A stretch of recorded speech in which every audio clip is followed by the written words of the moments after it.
Hello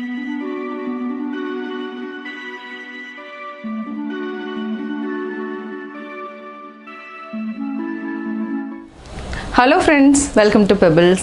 நான் உங்கள் கோபி செட்டிப்பாளையம் சுதா. நம்ம இன்னைக்கு செய்ய போகிறது வெந்தயக்கீரை சூப். அதாவது வெந்தயக்கீரை கிடையாது, வெந்தயக்கீரை மட்டும் நம்ம தனியாக எடுத்துட்டு தண்டு மட்டும் நம்ம தனியாக எடுத்துக்கலாம். இதுக்கு என்ன ஒரே ஒரு கைப்பிடி அளவுக்கு மட்டும் நம்ம வெந்தயக்கீரை எடுத்துக்கலாம். தண்டை வந்து சின்ன சின்னதாக கட் பண்ணிவிட்டு இது கூட சின்ன வெங்காயம் ஆட் பண்ணிக்கலாம், பூண்டு, சீரகம், ஒரே ஒரு தக்காளி. அதுக்கப்புறம் நம்ம கொஞ்சமாக சீரகம் ஆட் பண்ணிவிட்டு பெப்பர் ஆட் பண்ணிக்கலாம். இது எல்லாத்தையுமே ஒரு 4 விசில் விட்டு எடுத்துகிட்டு அதுக்கப்புறம் வடித்து செய்ய போகிறோம். வாங்க எப்படி செய்கிறதுன்னு பார்க்கலாம். டயபெட்டிஸ் சூப்புக்கு தேவையான பொருட்கள் என்னென்னு பார்த்திங்கன்னா, வெந்தயக்கீரை எடுத்துக்கலாம். வெந்தயக்கீரையினோட தண்டு மட்டும் எடுத்துக்கலாம். அது கூடயே ஒரு கைப்பிடி அளவுக்கு வெந்தயக்கீரையை ஆட் பண்ணிக்கலாம். கீரையினோட அடித்தண்டு, அதாவது வேரை வந்து நம்ம கிள்ளி எறிஞ்சிட்டு இந்த பாகத்தை மட்டும் நம்ம யூஸ் பண்ணிக்கலாம். ஏன்னா இதில் என்னென்னா கசப்புத்தன்மை நிறையா இருக்குது, அது மட்டும் இல்லாமல் மருத்துவ குணங்களும் நிறையா இருக்கிறதுனால நம்ம இதை எடுத்துக்கலாம்.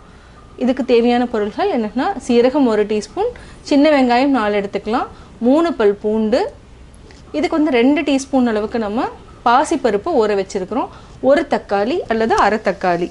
இப்போ எப்படி செய்கிறதுன்னு பார்க்கலாம். ஃபஸ்ட்டு நீங்கள் இதை கட் பண்ணிக்கோங்க. அதுக்கப்புறம் இதுவும் பூண்டு, சின்ன வெங்காயத்தை தட்டிக்கலாம், தக்காளியை அரிஞ்சு ஆட் பண்ணிக்கலாம். சூப்புக்கு ஃபஸ்ட்டு நம்ம பாசிப்பருப்பு ஊற வச்சதை ஆட் பண்ணிக்கலாம். இதில் என்னென்னா ப்ரோட்டீன் இருக்குது, அதனால் ப்ரோட்டீன் கூடயே நம்ம ஆட் பண்ணிக்கலாம். இதுவும் ரொம்ப நல்லது. இது வந்து ஆப்ஷனல் தான், நீங்கள் வந்து தேவைன்னா ஆட் பண்ணிக்கோங்க, இல்லைனா வேண்டியதில்லை. சீரகம், இது கூட 4 வெங்காயம், அதாவது சின்ன வெங்காயத்தை நம்ம தட்டி வச்சுருக்கிறோம், இதையும் ஆட் பண்ணிக்கலாம். பூண்டு 3 பல், எல்லாத்தையுமே தட்டி ஆட் பண்ணிக்கலாம். வெந்தயக்கீரை இதை நம்ம அரிஞ்சிட்டோம்.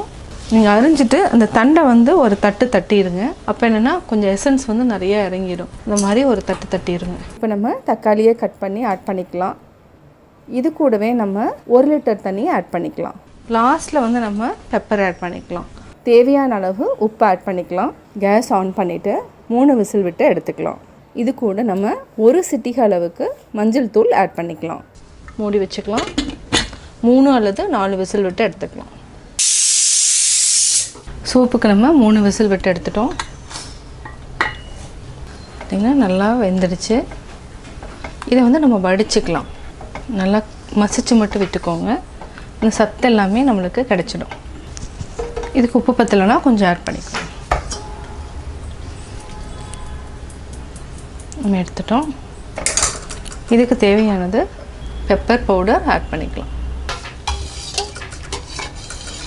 இப்போது ரெடி ஆகிடுச்சு. இப்போ நம்ம சூப் பவுலில் ஆட் பண்ணிக்கலாம். சுவையான வெந்தயக்கீரை சூப் ரெடி.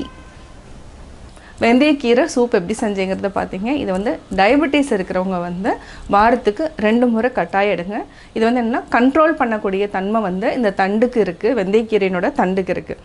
இதை வந்து செஞ்சு பாருங்கள். செஞ்சு பார்த்துட்டு உங்களுடைய கமெண்ட்ஸ் எனக்கு சொல்லுங்கள். லைக் பண்ணுங்கள், ஷேர் பண்ணுங்கள், மறக்காமல் சப்ஸ்கிரைப் பண்ணுங்கள். அது மட்டும் இல்லாமல் பெல் ஐக்கானை கிளிக் பண்ணிங்கன்னா நாங்கள் அப்லோட் பண்ணுற வீடியோவை நீங்கள் பார்க்கலாம்.